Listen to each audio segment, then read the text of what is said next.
Okay, so Facebook and Meta went down for about 2 hours earlier today, and everybody was making a stink about it because it's Super Tuesday, prophesizing that this is some type of test run or whatever, and that's all fine. But here's a different perspective from a professional web developer of over 15 years that knows a lot about the internet and knows as much about this issue as you do.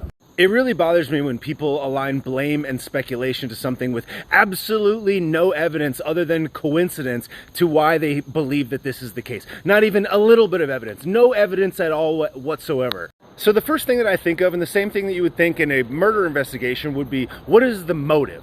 Why? And most specifically, who seeks to benefit as a result?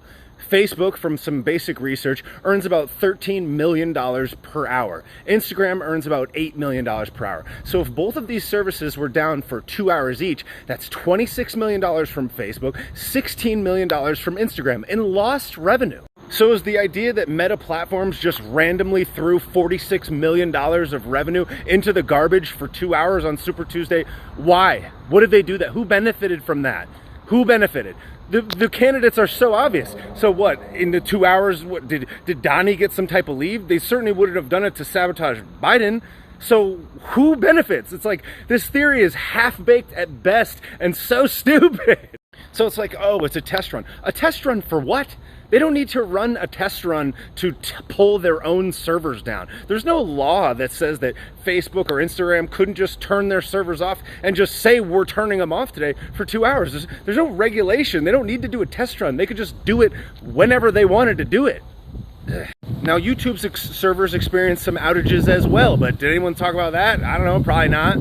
And look, I love the story, it makes sense, I love the theories, I really do. But when you just have absolutely no shred of evidence and not even a logical explanation of why, it just completely kills the whole thing for me. And it's like, if there actually was a thing that happened today or at any other time, you just pulling theories out of the sky because it coincidentally falls on a day that you don't like, it means that it devalues all the other things that are actually real. I wish people would stop saying things without even the slightest bit of theory, evidence, or even logical reasoning to why it happened.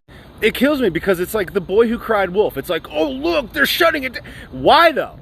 What evidence do you have to even suggest that? It's like, I can't even come up with a good reason for why they would do it. That's the whole point. And no one that I've seen has come up with any evidence or any theory that even seems somewhat reasonable. Like, how much real damage was done between 10 a.m. and 12 p.m. on Super Tuesday for the primaries that already have clear and obvious front-runner winners? Like, why wouldn't they turn it off for 4 hours, 5 hours, the whole day? It just doesn't even make sense.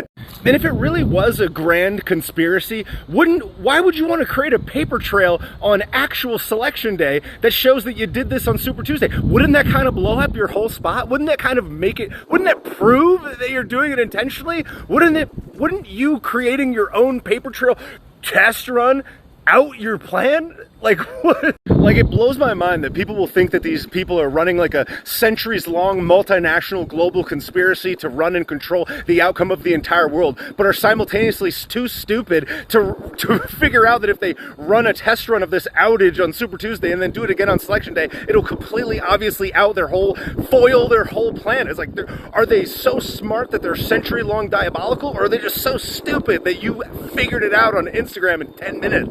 Outages are completely natural on all web applications all the time, especially ones that are on 24/7 and being used by people the world over. But people just get a shred of circumstantial evidence and they just push it out like it's real. So for the millionth time, not everything is a thing, and stop saying that things are things when you have no evidence or even logical theory as to why they're a thing. It really waters down all the real things.